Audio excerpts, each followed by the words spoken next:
Let's Talk Power, a channel dedicated to you, the taxpayer. You are the boss.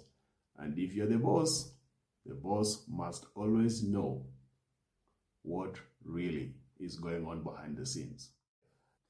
In this channel, we break down jargons, technicalities that make it so difficult for someone like you, the ultimate boss, to be able to understand what really is going on.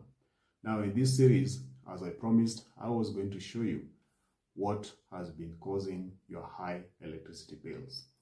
Now, just as I indicated in my promo video, when I gave you the new gospel, that KPLC or Kenya Power is not the cause of your high electricity bills, I still repeat that gospel. It wasn't a rage bait. I am promising you that if you walk with me, if you stay with me through the series, you'll be able to see and understand and appreciate what really has been causing your high electricity bills. Now, if you're joining us for the first time, I'll appreciate and request if you can take a few minutes and go through the promo video. It's just a 5 minutes video. I'll put it in the comment section, but it's very important that you go through it because it lays the foundation of what we intend to do so that once we get to the other side of River Jordan, we are all baptized according to my new gospel, which should be your new gospel. And the beauty of it is the gospel will make us really know what we have not known for quite so long. So come with me. Before I tell you what is causing your high electricity bills, let me first explain something, because you're going to miss some jargons, some technical words, and some phrases in the course of the series, and it won't be nice. I won't have done justice to you if we are not on the same page. Have you ever wondered how electricity gets to your home? Well, apart from the poles that Kenya Power drops into your homes, your offices, your industries, have you really ever wondered what happens from nowhere? If we could think like that, what happens from nowhere until now power gets into your home? So I'm going to explain to you stepwise what is called the power system. Basically, how does power get generated and how does the same power get transmitted, distributed until it gets to your home? Because once you understand the chain, then you'll be able to pick the pain points, the places which once we isolate, then we'll see these are the places, these are the causes, these are the issues that are bringing us high electricity bills in this country. So come with me as I explain how electricity gets to your home. How we are going to pay attention to 4 areas: point A, point B, point C, and point D. Where point D is actually now your office, the industry, it could be your farm, could be whatever, home. Okay? So at point A, this is where electricity is being produced. Okay? Once the electricity has been produced, something happens, and that something is called stepping up. I'm going to explain what this stepping up means.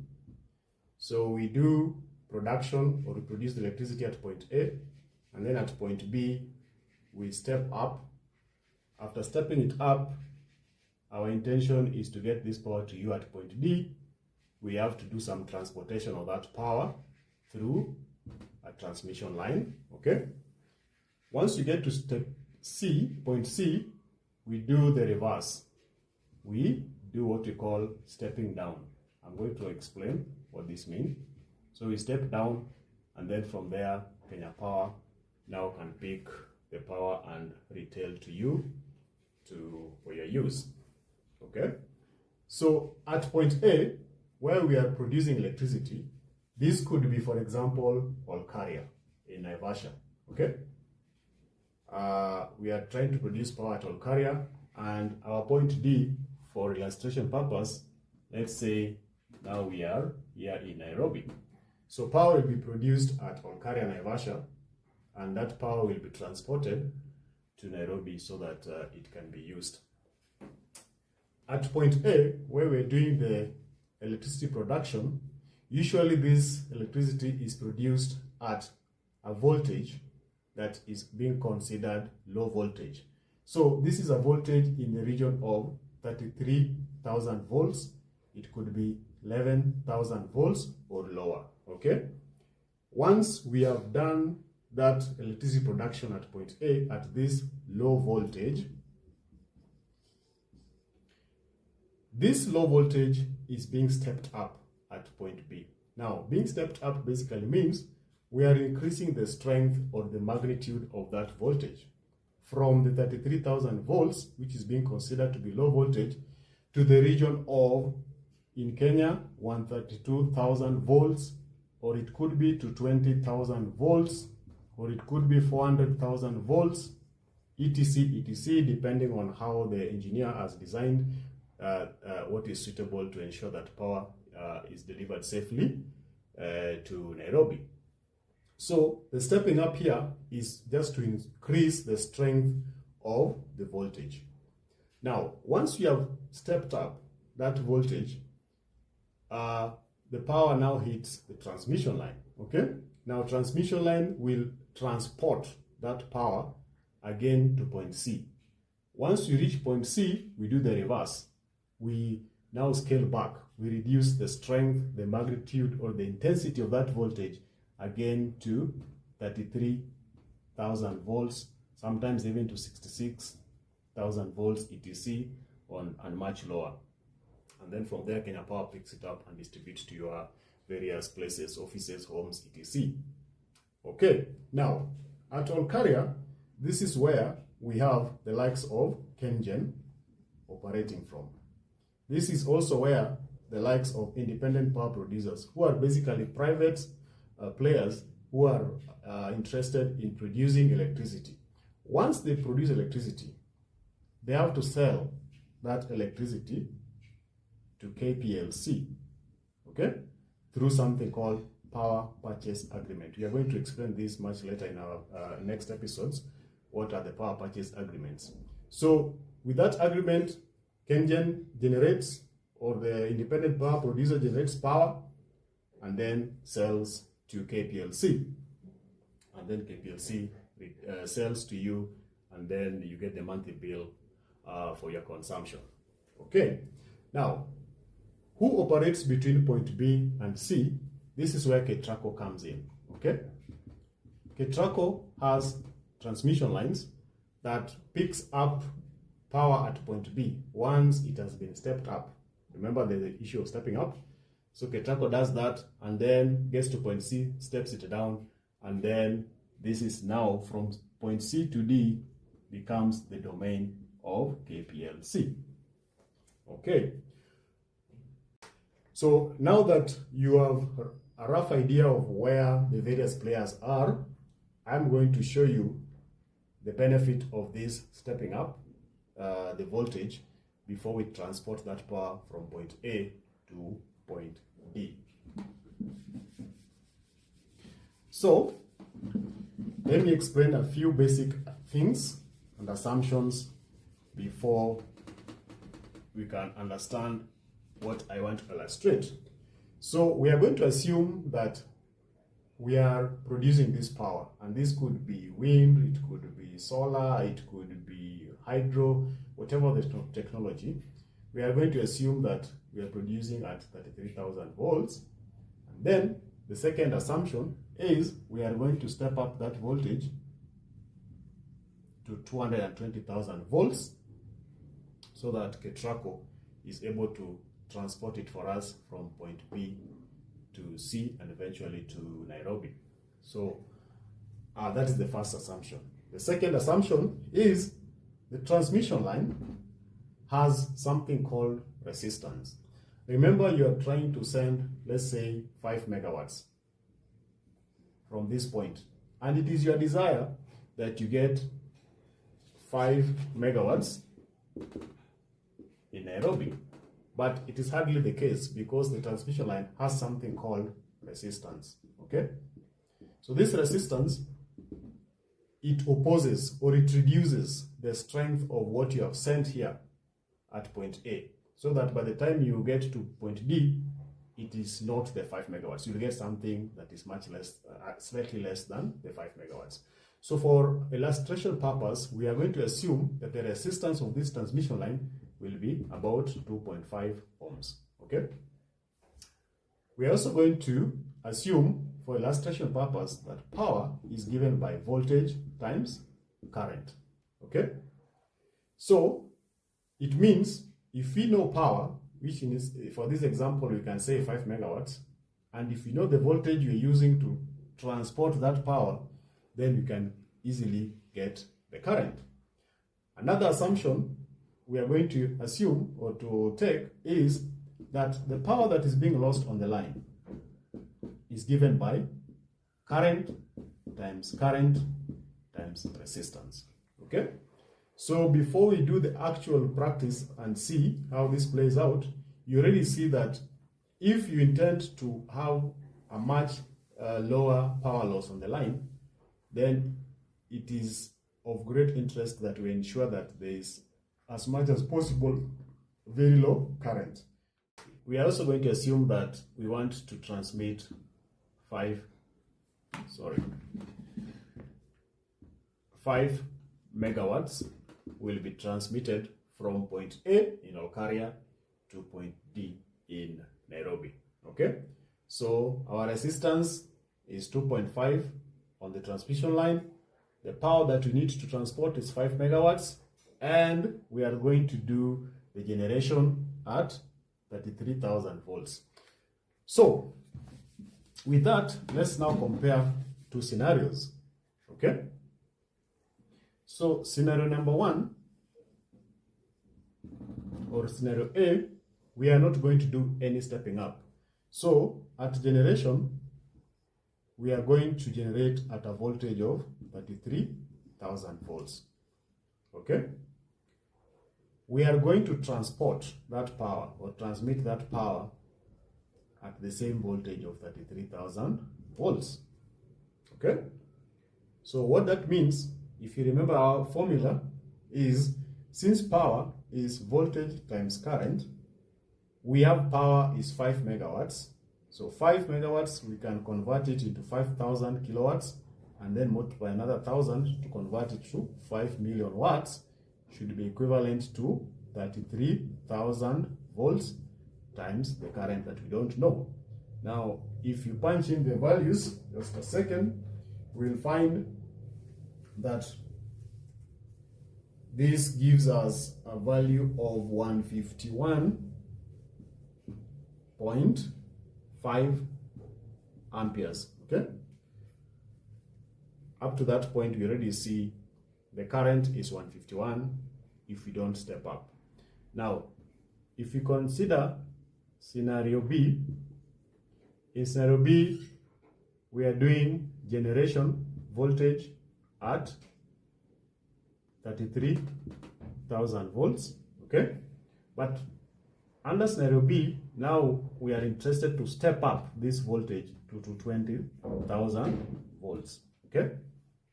So what's going to happen is power, which is still voltage times current, will give us a new current value of, we are still transporting 5 megawatts. We convert that into kilowatt, convert that into watts, and then we have a voltage of 220,000 volts times the current that you're asking. And that value, if you punch in the calculators, should give us around 22.7 amps. Now, before proceeding any further, you can already see that under scenario A, the current is much higher. It's much higher compared to under scenario B, where we have actually stepped up the voltage.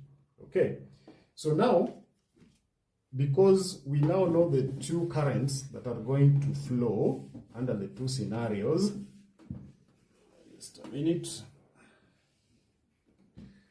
So, scenario A, the current that is flowing on that line is 151.5 amps because we have chosen not to step up. Under scenario B, that current I is now 22.7 amps. Okay?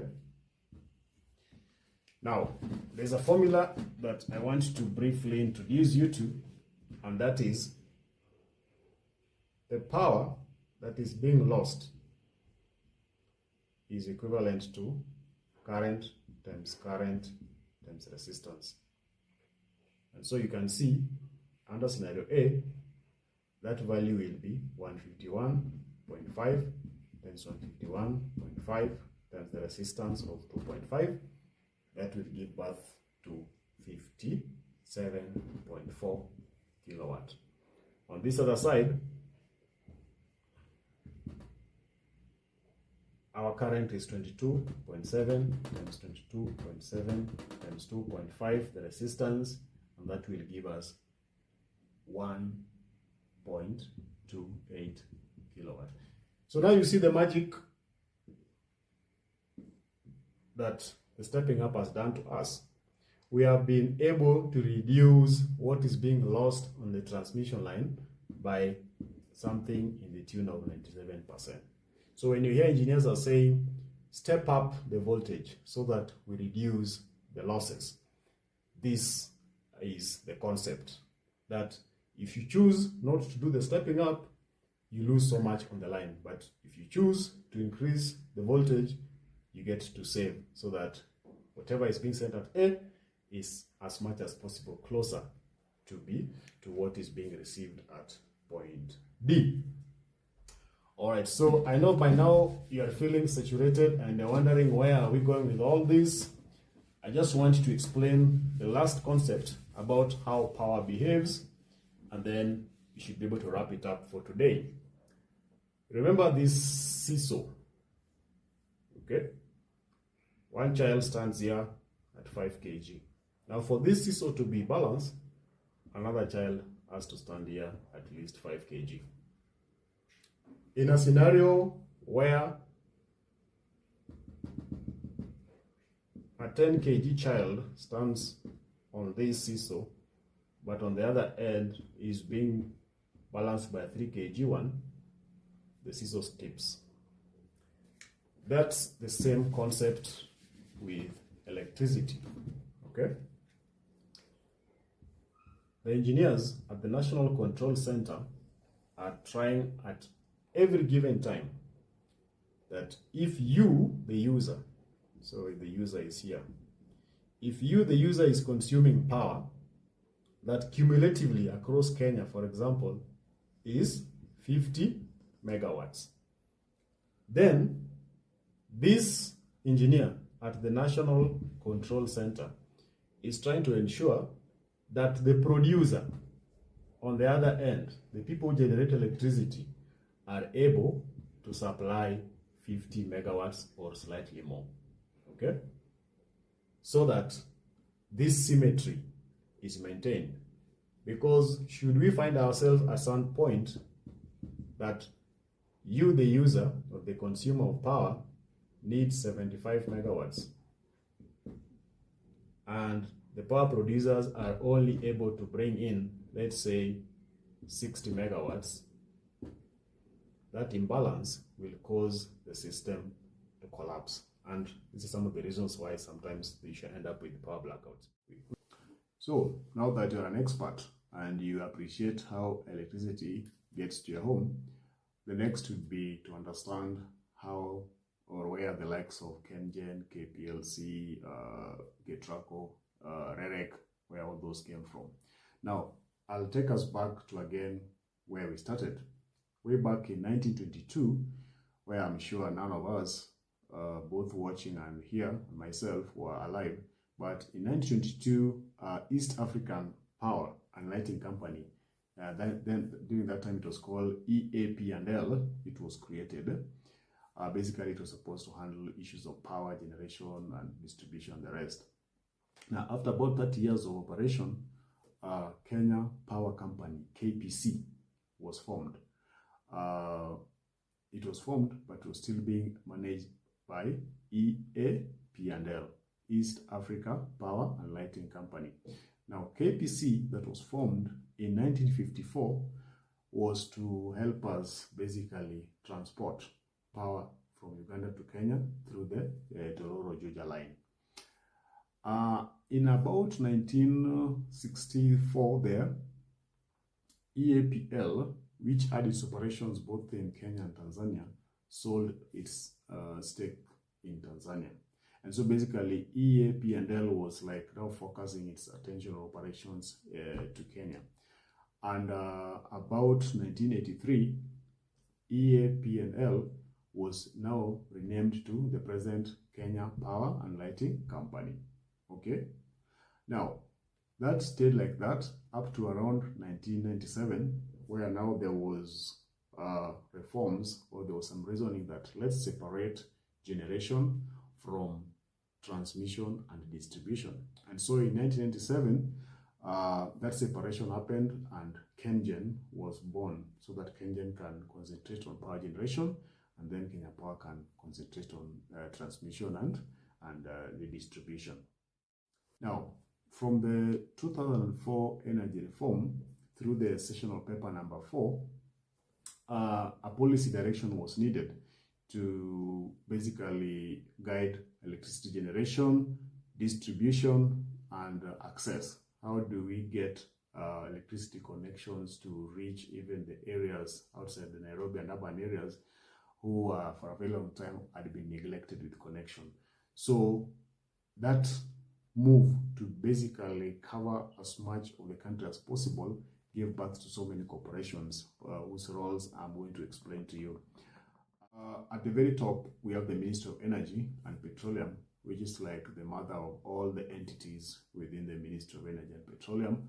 So the ministry provides the strategic direction, basically policies. And then, of course, we have EPRA. We are all aware EPRA every month gives us the fuel direction, should we pay less or more, but it also sets even the electricity tariffs. So EPRA is basically like a referee. And then you have the Energy and Petroleum Tribunal. If you have an issue with Kenya Power, you think they have overcharged you or they are charging you incorrectly, you can lay your issues with them. It could be an independent power producer, which is a complaint against Kenya Power, or it could be Kenya Power having a complaint against Ketraco. So that's the job of the Energy and Petroleum Tribunal to settle. And then we have KenGen, which is the leading generator in the country. We also have Ketraco. Remember that part we are talking about stepping up, stepping down. So basically Ketraco is in charge of doing that to ensure that that power that has been generated in our carrier, wherever place, is stepped up and transmitted to the various places that is needed, Nairobi, your place, etc, etc. And then we have NUPEA, which is Nuclear Power and Energy Agency. Some of you have remembered CIA has been in the news for quite some time because it's being considered as a potential place for the very first nuclear power plant in this country. And then we have REREC, Rural Electrification and Renewable Energy Corporation, which has been given the task of developing renewable energy resources in this country, with the exception to geothermal power and large hydros. Finally, we have GDC, which is basically exploring geothermal steam fields for potential power generation. They can lease those wells that are productive, or they can develop them themselves. But we want to go deeper beyond that. Now, I know by now your head is burning and you're wondering, well, where is the cause of high electricity bills? Not quite. Next, we are going to learn about the various technologies. You've heard of the wind, you've heard about nuclear, you have heard about solar, you have heard about thermal. All that we need to bring into context to understand and appreciate how they work, their modalities, when they are needed, how they are put into play, and which one is given priority when. Because once you understand that, then you'll be able to isolate and see where our problems are coming in. So watch out for the next episode. We are going to discuss about that, and also we are going to explain how the various things, our behaviors, our patterns of power consumption, how that in itself also is a factor in the high electricity bills. Now, until then, be safe and adios. Let me know what you think in the comment section. Toodles.